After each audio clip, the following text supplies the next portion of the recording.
নমস্কার বন্ধুরা, বাংলার ইনভেস্টর ইউটিউব চ্যানেলে আপনাদের সকলকে স্বাগত জানাই। তো চলুন এই ভিডিওটা শুরু করা যাক এবং এই ভিডিওতে অনেক কিছু ডেটা একসঙ্গে কভার করব। প্রথমে এফআইআই এবং ডিআইআই এদের ডেটা দিয়ে শুরু করব। তো আজকের দিনেও এফআইআই এদের তরফ থেকে সেলিং এসেছে, কিন্তু আজকে ফিগারটা একটু কম। আজকেই 1787 কোটি টাকা শেয়ার এফআইআই বিক্রি করেছে এবং উল্টো দিকে যদি ডিআইআই দেখেন, এরা এই 4520 কোটি টাকা শেয়ার কিনেছে। এবং তারই সঙ্গে সঙ্গে যদি ফিউচার মার্কেটের কথা বলি, এই ইন্ডেক্স ফিউচার এইখানেই 569 কোটি টাকা শেয়ার বিক্রি করলেও এই যে স্টক ফিউচার রয়েছে এইখানে কিন্তু প্রায় 1500 কোটি টাকা শেয়ার কিনেছে। তো এই স্টক স্পেসিফিক কিছুটা বাইং কিন্তু দেখা গেছে এই ফিউচার মার্কেটে। এরপরে যদি আমেরিকান মার্কেটের কথা বলি, তো এই ডাউ জোন্স দেখতে পাচ্ছেন এখন এই 0.44% উপরে ট্রেড করছে এবং একসময় এটা বড় র্যালি দেখিয়েছিল। দেখতে পাচ্ছেন আজকের হাই কত লাগিয়ে দিয়েছিল, এই 49,020। এর আগের দিনের ক্লোজ কত ছিল, 488, মানে প্রায় 500 থেকে 550 পয়েন্ট পর্যন্ত পেরে গিয়েছিল এবং এখন সেই টপ লেভেল থেকে প্রায় কিন্তু 300 পয়েন্টের কাছাকাছি পড়াও রয়েছে এবং এর পেছনে কারণও রয়েছে। তার সঙ্গে সঙ্গে এই যে নাসডাক কম্পোজাইট, এতেও দেখতে পাচ্ছেন সেম প্যাটার্ন দেখা যাচ্ছে। টপ লেভেল থেকে এখন প্রায় 1.27% ডাউন হয়ে গেছে, মানে প্রায় যেখান থেকে বেড়েছিল আবার কিন্তু সেইখানেই চলে এসেছে। এবং আমাদের ইন্ডিয়ান মার্কেটে যে পড়ছিল তার পেছনে একটা কারণ এটাও ছিল যে আমেরিকান মার্কেট এবং তার সঙ্গে সঙ্গে আমেরিকান মার্কেটের যে ফিউচার্স সেগুলো গত দুদিন ধরে পড়ছিল। তো আজকের দিনে দেখতে পাচ্ছেন আমেরিকান মার্কেট কিছুটা সবুজে রয়েছে, যদিও টপ লেভেল থেকে পড়া রয়েছে। তো দেখতে হবে আমেরিকান মার্কেট কিভাবে ক্লোজ হচ্ছে। তো যদি সবুজে ক্লোজ হয় তাহলে কিন্তু আগামীকাল ইন্ডিয়ান মার্কেটে কিছুটা সবুজ আমরা দেখতে পেতে পারি। এরপরে ইন্ডিয়ান এডিআর গুলো কেমন পারফর্ম করছে, এই আইসিআইসিআই ব্যাংকের এডিআর প্রায় 1% ডাউন, ইনফোসিসের এডিআর এটাও কিছুটা ডাউনে রয়েছে, এইচডিএফসি ব্যাংকের এডিআর এটা 0.93% নিচে, উইপ্রো এডিআর এটা 0.77% ডাউন এবং ডক্টর রেড্ডি ল্যাব এটা 2%-এর কাছাকাছি বাড়া এবং এই যাত্রা অনলাইন দেখতে পাচ্ছেন একদম ফ্ল্যাট কিন্তু রয়েছে। আর এই গিভ নিফটি কেমন পারফর্ম করছে, এই গিভ নিফটিতে এই 61 পয়েন্টের কাছাকাছি তেজি এই মুহূর্তে আমরা দেখতে পাচ্ছি। আর মার্কেট যে পড়ছে এর পেছনে তো এই কারণটা রয়েছে যে ইন্ডিয়ার ওপর আমেরিকা 50% ট্যারিফ বসিয়ে দিয়েছে। তো এর ফলে কি হচ্ছে, এই ইন্ডিয়ার তুলনায় অন্যান্য যে দেশগুলো আমেরিকার সঙ্গে ব্যবসা করছে তারা ইন্ডিয়ার তুলনায় বেশি সুবিধা পাচ্ছে এবং সেই বেশি সুবিধা পাওয়ার কারণে আমাদের যে ইন্ডিয়ান রুপি সেটা কিন্তু ক্রমাগতই দুর্বল হচ্ছে। তো এইখান থেকে সমাধানের কি রাস্তা আছে, একটাই রাস্তা রয়েছে, সেটা হচ্ছে এই আমেরিকার সঙ্গে ট্রেড ডিল হয়ে যাওয়া। যদি এই ট্রেড ডিল কমপ্লিট হয় তাহলে মার্কেট কিছুটা রিকভারি কিন্তু দেখাতে পারে।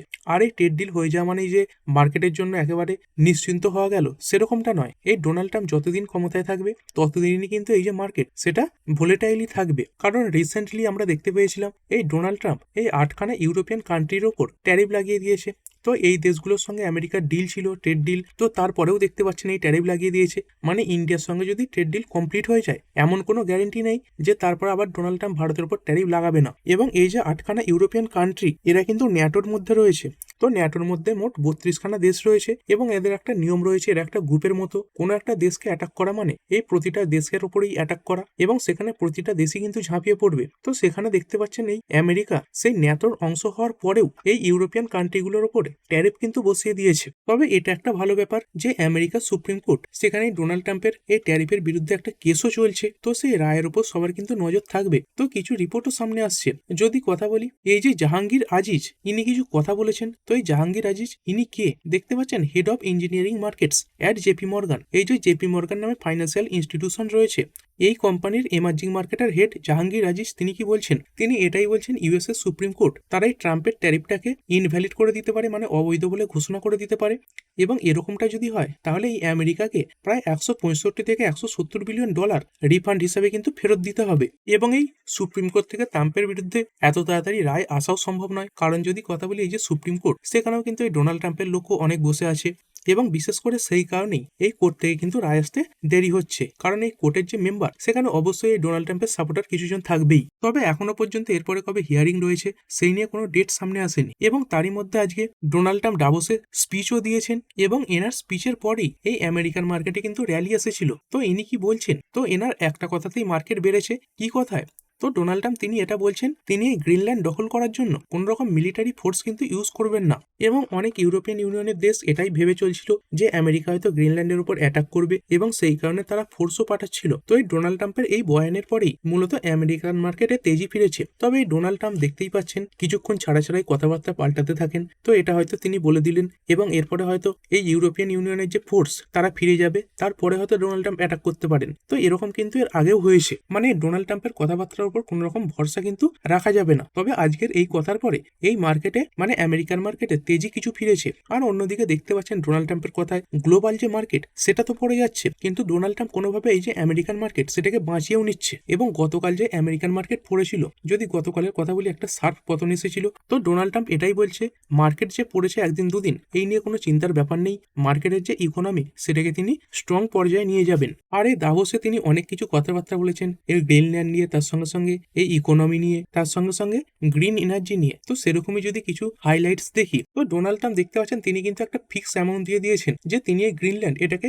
পারচেস করে নেবেন। তবে তিনি এটাও বলছেন যে অ্যাটাক করবেন না, এবং তার সঙ্গে সঙ্গে 8খানা দেশের ওপর 10% ট্যারিফও বসিয়ে দিয়েছেন যারা এই গ্রিনল্যান্ড অ্যাকুইজিশনের ব্যাপারে আপত্তি তুলছে, এবং এটাও বলেছে যে এই ট্যারিফ 25% পর্যন্ত বাড়িয়ে দেওয়া হবে। তিনি এটাই বলছেন যে এই গ্রিনল্যান্ড এটাকে প্রোটেক্ট করার জন্যই এই আমেরিকা কিন্তু সেটাকে অধিগ্রহণ করতে চলেছে। কারণ এই আমেরিকা অধিগ্রহণ না করলে চায়না বা রাশিয়া যে কোনো মুহূর্তে এটাকে অধিগ্রহণ করে নেবে, এটা ডোনাল্ড ট্রাম্প তার দিক থেকে বলছে। এবং তার সঙ্গে সঙ্গে আজকের দিনে তিনি এই যে গ্রিন এনার্জি রয়েছে সেটাকেও ক্রিটিসাইজ করেছেন। তো তিনি কি বলেছেন দেখতে পাচ্ছেন, এই যে গ্রিন এনার্জি নিয়ে এই গ্রিন নিউ স্ক্যাম মানে নতুন স্ক্যাম বলছেন, গ্রেটেস্ট হোক্স ইন হিস্ট্রি মানে ইতিহাসের সব থেকে বড় প্রতারণা। তার সঙ্গে সঙ্গে এই যে উইন্ড পাওয়ার রয়েছে এটাকে তিনি বলছেন এই যে ল্যান্ডস্কেপ সেটার ক্ষতি করছে, তার সঙ্গে সঙ্গে এই কিলিং বার্ডস। তো দেখতে পাচ্ছেন যে এই ব্যক্তি এত মানুষ মারছে, তো সে কিন্তু এই পাখির চিন্তায় বসে রয়েছে। এবং তার সঙ্গে সঙ্গে এটাও বলছে চায়না এই যে উইন্ডমিল মার্কেট সেটাকে ডোমিনেট করছে শুধুমাত্র তাদের যে উইন্ডমিল সেটাকে বিক্রি করার জন্য কাদের কাছে, এই স্টুপিড পিপলদের কাছে। তো এই ডোনাল্ড ট্রাম্প এর আগেও এই যে গ্রিন এনার্জি সেটাকে ক্রিটিসাইজ করেছে। মানে ডোনাল্ড ট্রাম্প সরাসরি ভাবে এই কয়লা বলুন, তেল বলুন, এগুলো ব্যবহারে বিশ্বাসী। দেখতে পাচ্ছেন he emphasized a return to fossil fuels, তার সঙ্গে সঙ্গে praising oil, coal and nuclear energy. এবং তারই সঙ্গে সঙ্গে এই যে ইনফ্লেশন এটাকে নিয়েও তিনি কিছু কথাবার্তা বলেছেন। দেখতে পাচ্ছেন তিনি বলেছেন ইনফ্লেশন হ্যাজ বিন ডিফিটেড, মানে এই যে ইনফ্লেশন সেটা অনেকটাই কন্ট্রোলের মধ্যে এসেছে। এই যে গ্রসারি প্রাইস মানে বিভিন্ন জিনিসপত্রের দাম, তার সঙ্গে সঙ্গে এই বিদ্যুতের দাম বলুন, তার সঙ্গে সঙ্গে মর্গেজ রেট, এগুলো সবই ডাউন হয়েছে। এবং তার সঙ্গে সঙ্গে এই আমেরিকান মার্কেট যে এত ভালো পারফর্ম করছে, যদি দেখেন অন্যান্য মার্কেট যেখানে খারাপ পারফর্ম করেছে সেখানে কিন্তু আমেরিকান মার্কেট লাগাতার র্যালি দিচ্ছে। তো এই যে ক্রেডিটটা সেটাও কিন্তু তিনি তার নামে নিয়েছেন। এবং এই গ্রিনল্যান্ডের পরে দেখতে পাচ্ছেন এই ইন্ডিয়ান ওশেনের মধ্যে একটা দ্বীপ রয়েছে, এই দিয়েগো গার্সিয়া, তিনি কিন্তু এটার উপরেও নজর দিয়েছেন। আর এটা কিন্তু ইন্ডিয়ার জন্য একটা চিন্তার ব্যাপার। কি কারণে, যদি এই দ্বীপটার অবস্থান দেখেন, এই যে দিয়েগো গার্সিয়া এটা কোথায় রয়েছে, তো এই ম্যাপ খুলে নিয়েছি, দেখতে পাচ্ছেন এই যে লাল চিহ্নটা দেওয়া রয়েছে এটাই হচ্ছে সেই ডিয়েগো গার্সিয়া। এবং এই দিকে দেখতে পাচ্ছেন এইখানে ইন্ডিয়া রয়েছে, দেখুন এইখানে এই লাক্ষাদ্বীপ বা শ্রীলঙ্কা রয়েছে, তারপর এইদিকে মালয়েশিয়া দেখতে পাচ্ছেন, তারপর এইদিকে মাদাগাস্কার রয়েছে। তো এই ইন্ডিয়ান ওশেনের মধ্যে এই জায়গাটার উপর ডোনাল্ড ট্রাম্পের নজর পড়েছে। তো তিনি কেন এই জায়গাটার উপর নজর দিচ্ছেন, কারণ যদি এই জায়গাটাকে তিনি দখল করতে পারেন তাহলে কিন্তু এই যে চারদিকে যা কিছু দেশ রয়েছে সবাইকে তিনি কন্ট্রোল করতে পারবেন, এবং এইখানে তাদের যে সেনাবাহিনী সেটাও রাখতে পারবেন। তো এসব কারণে কিন্তু তিনি এই জায়গাটার উপর নজর দিয়েছেন। তো এটা কিন্তু ইন্ডিয়ার জন্য এক প্রকার চিন্তার ব্যাপার, কারণ এই জায়গাটা থেকে দেখতে পাচ্ছেন সব থেকে কম দূরত্বে কারা রয়েছে, এই শ্রীলঙ্কা রয়েছে, এবং তারপরে আমাদের ইন্ডিয়া রয়েছে। এরপরে যদি কথা বলি সিলভারের ব্যাপারে, তো সিলভার দেখতে পেয়েছিলেন আজকের দিনে অল টাইম হাই লাগিয়ে দিয়েছিল, এবং সেইখান থেকে কিন্তু এই মুহূর্তে এই সিলভার অনেকটাই পড়ে গেছে। যদি এই সিলভারের কথা বলি, তো একসময় কত হাই ছিল দেখতে পাচ্ছেন, প্রায় 3,35,000 হাই লাগিয়েছিল। তো সেইখান থেকে এখন কতই চলছে, এই নেবে প্রায় 3,17,000 কাছাকাছি চলে এসেছে। প্রায় টপ থেকে 17-18,000 টাকার কাছাকাছি কিন্তু আজকের দিনে সিলভার পড়ে গেছে। এবং এই ব্যক্তি এই সিলভার নিয়ে বড় ভবিষ্যৎবাণীও করেছেন, এবং ইনি বিভিন্ন অ্যাসেট ক্লাস নিয়ে বারবার ভবিষ্যৎবাণীও করেন। মাঝে মাঝে ভুলও হয়, মাঝে মাঝে ঠিকও হয়। তো এই ব্যক্তিকে এনাকে অনেকেই হয়তো চিনবেন না, তো এনার নাম রবার্ট কিওসাকি। এনার একটা বিখ্যাত বইও রয়েছে এই রিচ ড্যাড পুয়ার ড্যাড, আর এই বইটাকেই এই পার্সোনাল ফাইন্যান্সের একদম টপ চয়েস হিসেবে ধরা হয়। তো এই বইটা কি শেখায় দেখতে পাচ্ছেন, what the rich teach their kids about money, that the poor and middle class do not. মানে এই বইটা থেকে আপনি এই শিক্ষাই পাবেন যে বড় লোকেরা তাদের ছেলেদের কি শিক্ষা দেয়, যেটাই গরিব এবং মিডিল ক্লাস দিতে পারে না। আর এই যে বই শুধু ইংরেজিতে আছে সেরকমটাই নয়, বিভিন্ন ল্যাঙ্গুয়েজে এই যে বই সেটা অনুবাদ করা হয়েছে, এবং বাংলাতেও এই যে বই সেটা কিন্তু রয়েছে। তো এই ভিডিওর ডেসক্রিপশনে এই বইটার লিঙ্ক দিয়ে দেবো, চাইলে আপনি বইটা নিয়ে পড়তেও পারেন। তো ইনি কি বলছেন, ইনি কিন্তু এই সিলভার নিয়ে বড় সতর্কবার্তা জারি করেছেন। তো তিনি এটা এক্সপ্লেন করেছেন কেন এই পেপার সিলভার রেটে বড় পতন আসতে পারে। তো এই পেপার সিলভার রেট কি এটা জানতে হবে। তো দেখতে পাচ্ছেন এই যে MCX সেখানে এই সিলভারের রেট এটা একরকম চলছে, তার সঙ্গে সঙ্গে এই যে ETF রয়েছে সেটাও আমরা দেখতে পাচ্ছি। আর একটা কি রয়েছে ফিজিক্যাল মেটাল, মানে যেইটা আপনি হাতের উপর পাচ্ছেন। আর এই যে MCX এ মানে ফিউচারে ট্রেড করছে করছেন, তার সঙ্গে সঙ্গে ইটিএফ এ ট্রেড করছেন, এগুলোই কিন্তু পেপার সিলভার, মানে এগুলো ফিজিক্যাল সিলভার নয়। মানে আপনি এইগুলো বিক্রি করে হাতে এই যে সিলভার সেটা কিন্তু পাবেন না। আর এই যদি সিলভারের কথা বলি, এই সিলভার তো পৃথিবীতে একটা নির্দিষ্ট পরিমাণে রয়েছে, কিন্তু এই মার্কেটে ইটিএফ এর কথা বলুন বা তার সঙ্গে সঙ্গে এই যে এমসিএক্স এ ট্রেডিং করছেন, সেখানে তো এই যে সিলভার তার কোনো নির্দিষ্ট পরিমাণ নেই। তো এসব ব্যাপার নিয়ে তিনি সতর্ক করেছেন যে কোনো সময় এই পেপার সিলভার তার যে রেট সেখানে পতন আসতে পারে। তো এই পেপার সিলভার রেট কি, মানে ফিজিক্যাল সিলভারের দাম নয়, ফিজিক্যাল সিলভারের যে দাম সেটা তো বর্তমানে এই পেপার সিলভার রেটের থেকে বেশি রয়েছে। মানে যে ইটিএফ রয়েছে তার সঙ্গে সঙ্গে এমসিএক্স এর ট্রেডিং হচ্ছে, এই সিলভারের ফিউচার সেখানে পতন আসতে পারে। তো বর্তমানে যদি এমসিএক্স এর কথা বলি, এই পার আউন্স যদি কথা বলি, দেখতে পাচ্ছেন এই যে সিলভার এটা রেট চলছে এই $94.74। কিন্তু সেখানে এই যে চায়না, তারা কিন্তু কোনো প্রকার ইটিএফ বা কোনো প্রকার সিলভার ফান্ড বা সিলভারের ফিউচার মানে স্পট সিলভার সেখানে ট্রেড করে না।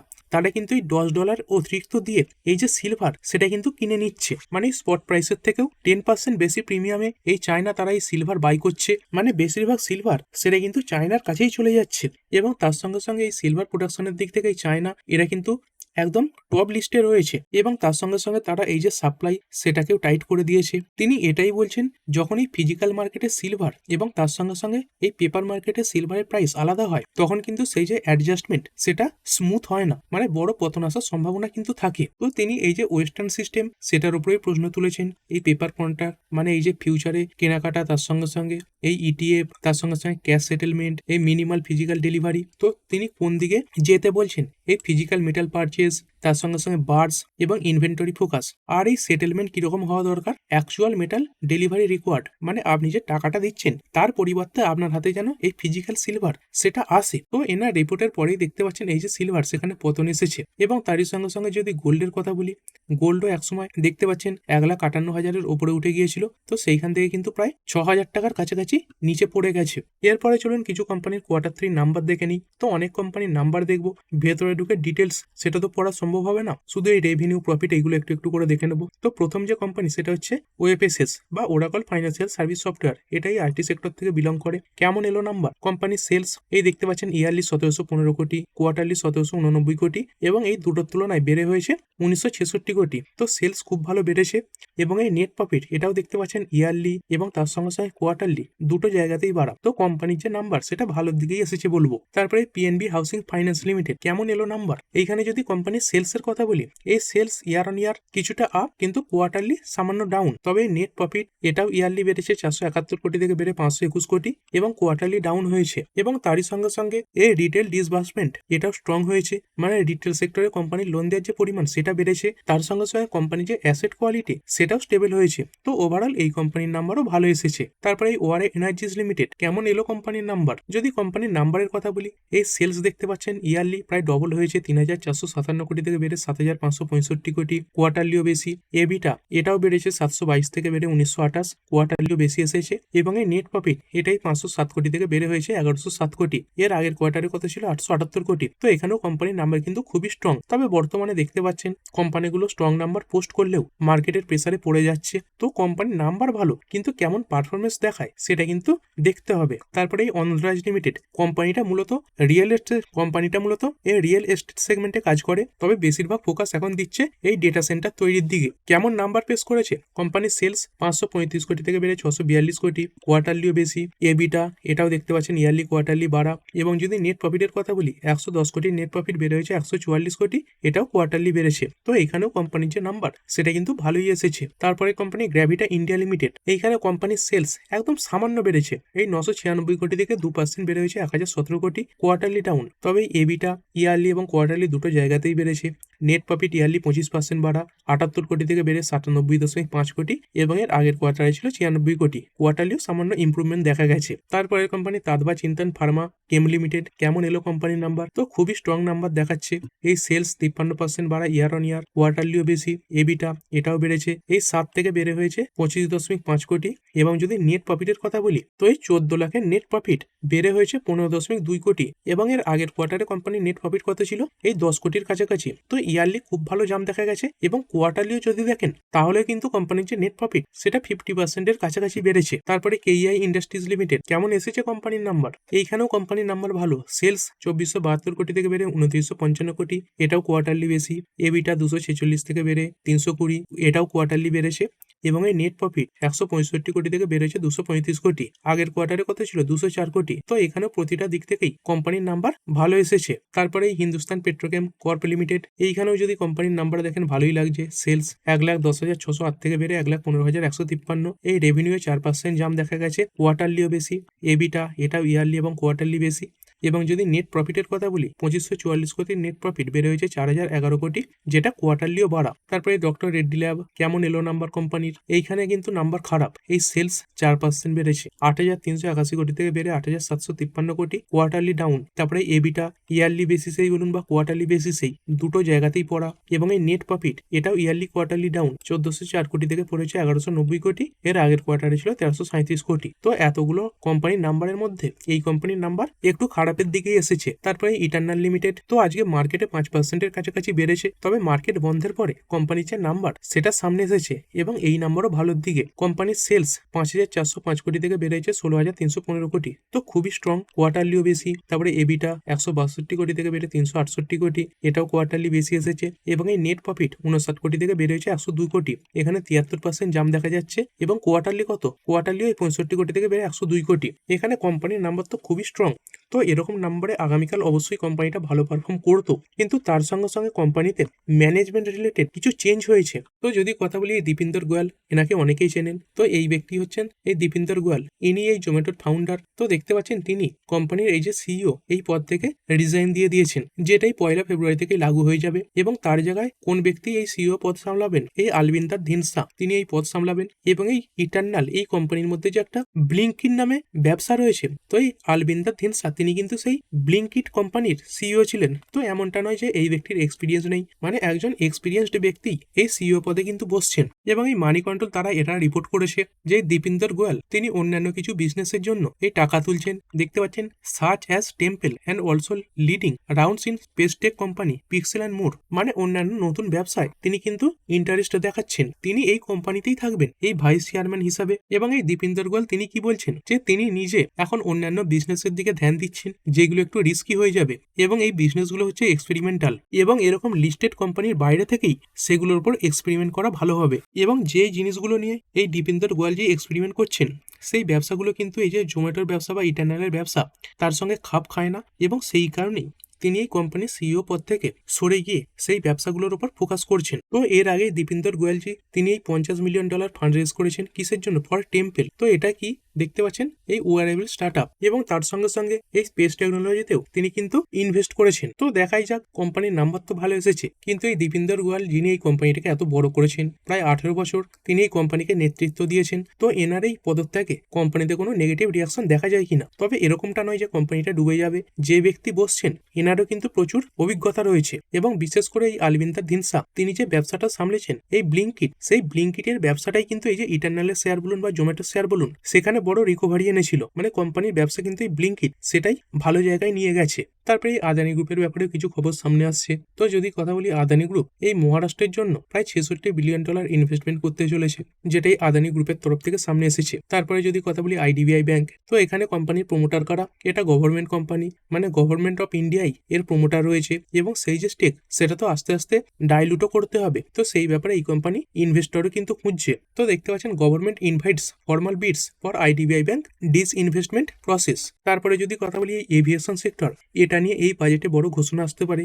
বিশেষ করে ইন্ডিগোতে যে বড় প্রবলেম হয়েছিল, তারপরে কিন্তু গভর্নমেন্টও চাইছে যে এই এভিয়েশন সেক্টরে আরো অনেক কোম্পানি আসুক, এবং সেই ব্যাপারে বাজেটে কিছু ঘোষণা আসতে পারে। এবং এই বাজেট 2026-27 এই যে এয়ারক্রাফট, সেটা কিন্তু এই ইনফ্রাস্ট্রাকচার স্ট্যাটাসও পেতে পারে। তো এই এভিয়েশন ফাইন্যান্সিং এটাকে বুস্ট করার জন্যই এরকম ঘোষণা কিন্তু আসতে পারে। তবে আবারও বলছি, এগুলো কিন্তু রিপোর্টের মাধ্যমে সামনে আসছে। এরপরে যদি কথা বলি, আপনি যদি জিও সিম ইউজ করে থাকেন, তাহলে আপনার জন্য একটা স্বস্তির খবর রয়েছে যে খুব তাড়াতাড়ি এই জিওর প্ল্যান সেটা হয়তো বাড়বে না, মানে এটা ফিক্স থাকবে। তো কি রিপোর্ট সামনে আসছে দেখতে পাচ্ছেন, next round of tariff hike likely after Jio IPO. মানে যতদিন না জিওর আইপিও বাজারে আসছে, ততদিন হয়তো এই যে ট্যারিফ সেটা বাড়বে না। কিন্তু তার সঙ্গে সঙ্গে একটা খারাপ খবরও আসছে, কি যে জিওর আইপিও এটা আসার পরেই এই যে ট্যারিফ সেটা কিন্তু 15% পর্যন্ত বেড়ে যেতে পারে। তো এই ট্যারিফ বাড়া মানে কি? মানে আপনি যে টাকাটা দিয়ে রিচার্জ করছেন তার থেকে কিন্তু 15% বেশি টাকা দিতে হবে। মানে ধরুন একটা রাউন্ড ফিগারে ধরছি যে আপনি 100 টাকা দিয়ে রিচার্জ করতেন, তো সেই রিচার্জটা করতেই আপনাকে কিন্তু 115 টাকা খরচ করতে হবে। তবে এর জন্য সময় রয়েছে, যতদিন না জিওর আইপিওটা আসছে ততদিন এই যে হাইক সেটা কিন্তু কিন্তু হবে না। এরপরে জেএসডব্লিউ গ্রুপ এদের তরফ থেকে কিছু রিপোর্ট সামনে আসছে। তো এই জেএসডব্লিউ গ্রুপ এরা কি বলছে, তো দেখতে পাচ্ছেন এই যে জেএসডব্লিউ গ্রুপ তারা বাজারে তাদের যে গাড়ি সেটা লঞ্চ করতে চলেছে। তো এই রিপোর্টটি সামনে আসছে JSW to launch first car before Diwali. তো এই 2026-এর দিওয়ালির আগেই এই যে জেএসডব্লিউ গ্রুপ তারা কিন্তু তাদের যে গাড়ি সেটা লঞ্চ করে দিতে পারে, এবং তার সঙ্গে সঙ্গে কোম্পানি এই যে মেন স্ট্রিম ইভি মার্কেট সেটাকেও টার্গেট করছে। তো কত সালের মধ্যে এই ইভি মার্কেটে এন্ট্রি নেবে, দেখতে পাচ্ছেন এই 2027 সালের মধ্যে। এরপরে যদি কথা বলি আগামীকালের Q3 নাম্বারগুলো, আগামীকালও অনেক কোম্পানি তাদের নাম্বার পেশ করবে। কি কি কোম্পানি রয়েছে, এই ইন্ডিগোর নাম দেখতে পাচ্ছেন। তো এর আগে দেখতে পাচ্ছিলেন এই ইন্ডিগোর ফ্লাইটে অনেক প্রবলেম দেখা যাচ্ছিল, অনেক ফ্লাইট উড়ছিল না, মানে নিচেই ছিল, পাইলটদের প্রবলেম দেখা গিয়েছিল। তো তারপরে কোম্পানিতে কেমন ব্যবসা হয়েছে সেটা কোম্পানির নাম্বার দেখে মোটামুটি বোঝা যাবে। তার সঙ্গে সঙ্গে বন্ধন ব্যাংক রয়েছে, এই জি, তারপরে কোফোর্জ রয়েছে, এমফেসিস। তো এই কোফোর্জ, এমফেসিস এই দুটো কোম্পানি আইটি সেক্টর থেকে বিলং করছে। আরো অনেক কোম্পানি রয়েছে, এই দেখতে পাচ্ছেন এই Aditya Birla Sun Life AMC রয়েছে, তারপরে Adani Energy Solution, Alivus Life Science, APL Apollo Tubes রয়েছে, Adani Total Gas, Bandhan Bank, Bluestone Jewellery and Lifestyle, বুড়ানা ওয়েবস, ক্যাম্পস রয়েছে, Cigniti Technology, Coforge, Cyient, DLF, Go Digit General Insurance রয়েছে, তারপরে গুজরাট স্টেট পেট্রোনেট রয়েছে, Home First Finance, Idea Force Technology, IIFL finance, তারপরে Indian Bank, Interglobe Aviation, Infobeans Technology, তারপরে Le Travenues Technology, Mphasis, Orient Electric, Premier Energies, Radico Khaitan রয়েছে, steel strip wheel, তারপরে সিনজেন international, Tanla Platform, এই Ujjivan small finance bank, V Mart Retail, Zee Entertainment Enterprises এবং Zensar technology. তো দেখতে পাচ্ছেন আগামীকাল বহু বড় বড় কোম্পানি তাদের নাম্বার কিন্তু পেশ করতে চলেছে। আর ভিডিও শেষে যদি কথা বলি, এক্ষুনি একটা খুব বড় ব্রেকিং নিউজ সামনে এসেছে, তো চলুন সেটা দেখে নিই। এবং এটা দেখতে পাচ্ছেন পুরোপুরি অফিসিয়াল, এই ডোনাল্ড ট্রাম্প দেখতে পাচ্ছেন তার যে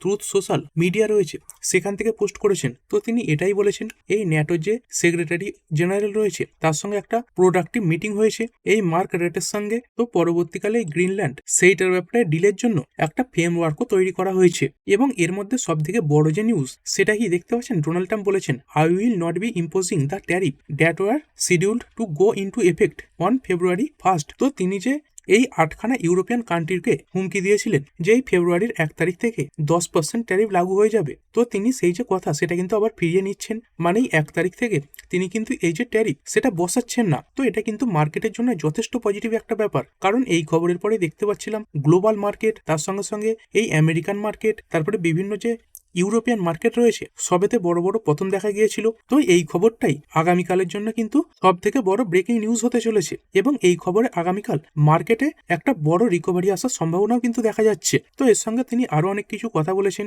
এই গোল্ডেন ডোমের ব্যাপারে কথা বলেছেন। তো এদের মধ্যে সব থেকে হাইলাইট করা যে ব্যাপার সেটা হচ্ছে এই ফেব্রুয়ারির 1 তারিখ থেকে 10% ট্যারিফ বসছে না, এবং পরবর্তীকালে তিনি যে বলেছিলেন এই ট্যারিফ বাড়িয়ে 25% করে দেবেন, যেহেতু বর্তমানে এই 10% ট্যারিফটা বসছে না। তো পরবর্তীকালে ট্যারিফের ব্যাপারটা সেটাও কিন্তু বলতে পারেন আপাতত ক্যান্সেল হলো, কারণ এখন বসছে না মানে সেই যে পরের ট্যারিফ সেটা বসা নিয়ে কোনো প্রশ্নই নেই। তবে দেখুন পরে কি হবে সেটা তো পরের ব্যাপার, কিন্তু এখনো পর্যন্ত যেটুকু সামনে আসছে ডোনাল্ড ট্রাম্প কিন্তু এই যে ট্যারিফ সেটা বসাচ্ছেন না। এবং এটা কটার খবর দেখতে পাচ্ছেন, যদি কথা বলি এখানে দেখুন এই জানুয়ারি 22, 2026। তো কিছুক্ষণ আগেই খবর এসেছে এই 12টা 57 সময় তিনি কিন্তু তার ট্রুথ সোশ্যাল অ্যাকাউন্ট থেকে এটা পোস্ট করে দিয়েছেন। এবং বিশেষ করে এই খবর পোস্ট করার পরে যদি দেখেন এই আমেরিকান মার্কেটে বড় র্যালি কিন্তু ফিরে এসেছে। তো দেখতে পেয়েছিলাম এই মার্কেট টপ লেভেল থেকে পড়ে গিয়েছিল, এবং দেখতে পাচ্ছেন এনার পোস্টের পরেই এই যে মার্কেট সেখানে একটা বড় র্যালি দেখা যাচ্ছে, প্রায় কিন্তু এই খবরের পরেই 1%-এর কাছাকাছি বেড়ে গেছে এই ডাউ জোন্স, এটা 1.43% বাড়া। এবং এর সঙ্গে সঙ্গে যদি নাসডাক কম্পোজিটের কথা বলি,